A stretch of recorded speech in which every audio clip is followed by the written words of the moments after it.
Trading करने के लिए जैसे हमें किसी भी स्टॉक का फंडामेंटल एनालिसिस करना पड़ता है, उसका जो रिजल्ट पब्लिश होता है अर्निंग्स का, उसको हमें एनालाइज करना पड़ता है। उसके बाद हम किसी भी स्टॉक में एंट्री लेते हैं या फिर उस स्टॉक को होल्ड करना है या सेल करना है, उसको हम डिसाइड करते हैं। ठीक वैसे ही स्विंग ट्रेडिंग में अगर आपको प्रॉफिट करना है तो कुछ फिल्टर से आपको गुजरना पड़ेगा, आपका जो स्टॉक आप ले रहे हैं उसको। तो चलिए देखेंगे आज सेक्टर एनालिसिस क्या होता है। तो स्विंग ट्रेडिंग अगर आप कर रहे हो तो किसी भी स्टॉक को बाई करने से पहले उसका सेक्टर एनालिसिस करना बहुत ज़रूरी होता है, क्योंकि अगर आपने टेक्निकल देख लिया है कि स्टॉक टेक्निकल में बहुत अच्छा हो रहा है, अच्छा दिख रहा है, इसको हम बाई करेंगे और इसका बाइंग लेवल एक आ रहा है, इसमें हम 10% के करीब प्रॉफिट बुक कर सकते हैं, 2% के आसपास का हम स्टॉप लॉस दे सकते हैं। लेकिन यहाँ पे आपको एक और चीज़ देखना पड़ेगा कि इसका जो सेक्टर है क्या ये अभी मूव करने वाला है, या इसका जो सेक्टर है वो बहुत बहुत ही ज़्यादा ओवर वैल्यूड हो गया है और अभी रिटर्न नहीं देगा, अभी थोड़ा सा करेक्शन आएगा उस सेक्टर में। अगर किसी भी सेक्टर में अगर डाउनफॉल आता है या करेक्शन आता है या फिर प्रॉफिट बुकिंग आता है, तो उस सेक्टर में जो जो स्टॉक है उनमें सब में करेक्शन दिखता है, मेजरली करेक्शन दिखता है। इस वीडियो में मैं सिर्फ आपको एक चीज़ ही दिखाऊंगा कि सेक्टर एनालिसिस में क्या क्या क्राइटेरिया होता है। तो चलिए वीडियो को स्टार्ट करते हैं और देख लेते हैं कि सेक्टर एनालिसिस कैसे होता है। तो हम लोग आ गए हैं अपने ट्रेडिंग व्यू के अकाउंट पे और ऐप में। तो अभी हम देखेंगे कि सेक्टर एनालिसिस कैसे होता है। तो मान लीजिए आपको किसी भी सेक्टर में अगर कोई भी स्टॉक बाय करना है, मान लीजिए आपको आईटी सेक्टर में जाना है। आईटी सेक्टर में जो आपका टीसीएस होता है या फिर उस सेक्टर का जो भी इंडेक्स होगा उसको आपका उसका चार्ट को आपको देखना पड़ेगा। तो आप लोग अभी देखोगे कि मैंने निफ्टी आईटी का जो चार्ट अभी ओपन करके रखा है, यहाँ पे आप लोग को क्या दिख रहा है। यहाँ पे क्लियर कट एक चीज़ हम देख सकते हैं कि यहाँ पे एक ब्रेकआउट आया, उसके बाद यहाँ पे एक अच्छा खासा यहाँ पे रिटर्न इसने आईटी सेक्टर में हमको मिला।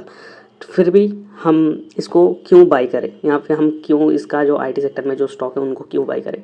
तो अगर हमको थोड़ा भी दिखता है कि यहाँ पे थोड़ा सा करेक्शन आया है, तो उसके बाद अगर किसी भी आईटी सेक्टर के स्टॉक में अगर बाइंग का मोमेंटम आ रहा है या वॉल्यूम आ रहा है यहाँ पे, या फिर वहाँ पे हमारा जो स्ट्रेटजी है वो अगर काम वहाँ पे बाई करने को बोल रहा है, तो हम लोग वहाँ पे बाई कर सकते हैं।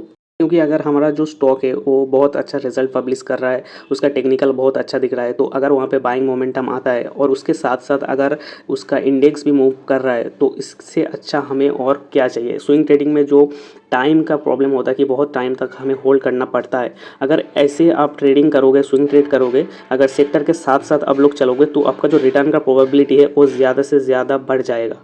ओके, तो चलिए देखते हैं निफ्टी आईटी के बाद निफ्टी ऑटो देखते हैं। देखिए आप लोग निफ्टी ऑटो में भी देख सकते हो कि बहुत अच्छा एक मूव आ रहा है, मेजरली एक मूव आ गया। निफ्टी एफएमसीजी का भी हम लोग देखेंगे। देखिए निफ्टी एफएमसीजी अभी एक करेक्शन के मोड में है, ठीक है।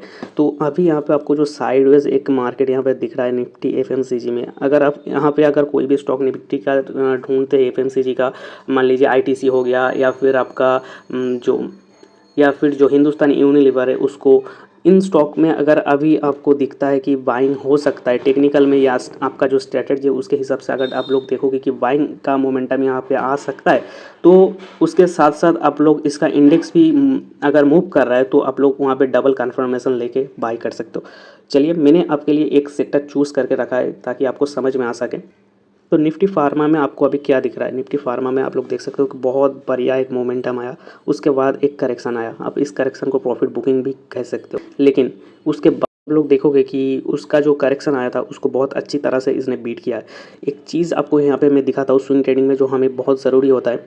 आप लोग देखिए, ये फर्स्ट ऊपर गया, फिर नीचे आया, फिर ऊपर गया, फिर नीचे आया, फिर ऊपर, फिर नीचे। लेकिन यहाँ पे एक चीज़ गौर करने की बात है, इसने कभी भी अपना जो स्विंग है उसको ब्रेक नहीं किया। स्विंग ट्रेडिंग में हमें इस चीज़ का बहुत ज़्यादा ध्यान देना पड़ता है कि अगर वो अपना रिसेंट जो स्विंग लगाया है उसको अगर ब्रेक कर रहा है, तो हमें थोड़ा सा अलर्ट हो जाना चाहिए कि वहाँ पे हम प्रॉफिट बुक कर लें यहाँ पे, या फिर हमें स्टॉक को और थोड़ा सा होल्ड करना है।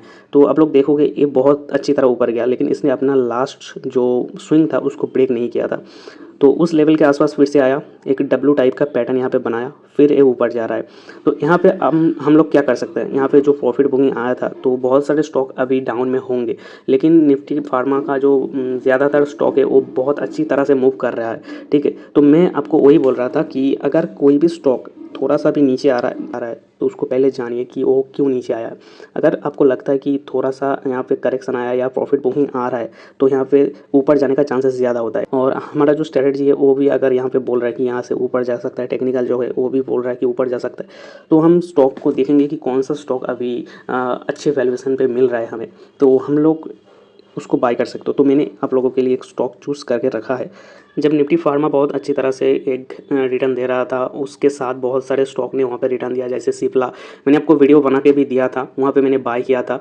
तो आप लोगों ने शायद सोचा होगा कि मैंने एक कन्फर्मेशन मेरा जो स्ट्रेटजी था उससे ही लिया है, लेकिन नहीं, वहाँ पे जो सेक्टर था वो भी उसके साथ दे रहा था और मेरा जो एनालिसिस था, मेरा जो स्ट्रेटजी था वो भी मेरे साथ दे रहा था। तो मैंने इसलिए वहाँ पे सिप्ला को बाय किया। वहाँ पे करीब करीब 30 से 35% का आसपास रिटर्न वहाँ पे मिला था। तो अभी औरोबिंदो फार्मा का जो स्टॉक है वो हम लोग एक बार चेक कर सकते हैं।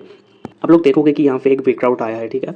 तो ये जो ब्रेकआउट आया है उसके बाद स्टॉक यहाँ पे थोड़ा सा होल्ड कर रहा है। कोई भी ब्रेकआउट के बाद अगर स्टॉक होल्ड कर रहा है, उसके बाद अगर वो अपने हाई को ब्रेक करता है तो वहाँ उससे ज़्यादा अच्छा हमें और कुछ नहीं चाहिए, ठीक है। अगर यहाँ पे आपका स्ट्रेटजी बोलता है या फिर आपका जो एनालिसिस बोलता है कि स्टॉक ऊपर जा सकता है, तो आप इसको देख सकते हो, एनालिसिस कर सकते हो, आप इसको वॉच लिस्ट में रख के देखोगे।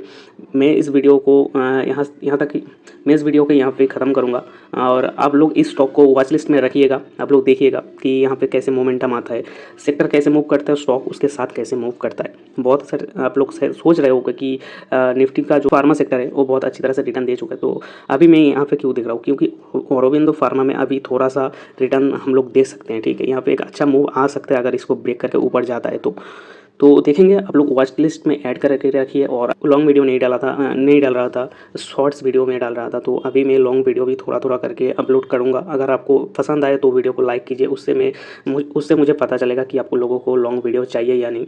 तो मैंने सिर्फ एक पॉइंट को यहाँ पे डिस्कस किया है और वो पॉइंट है कि हम लोग सेक्टर एनालिसिस कैसे करें। अगर इस पे और भी आपको डिटेल में जानना है कि सेक्टर एनालिसिस में और कौन कौन सी चीज़ होता है, ठीक है, तो उसका भी वीडियो मैं आपको बना के दे सकता हूँ। आप लोग कमेंट कीजिए।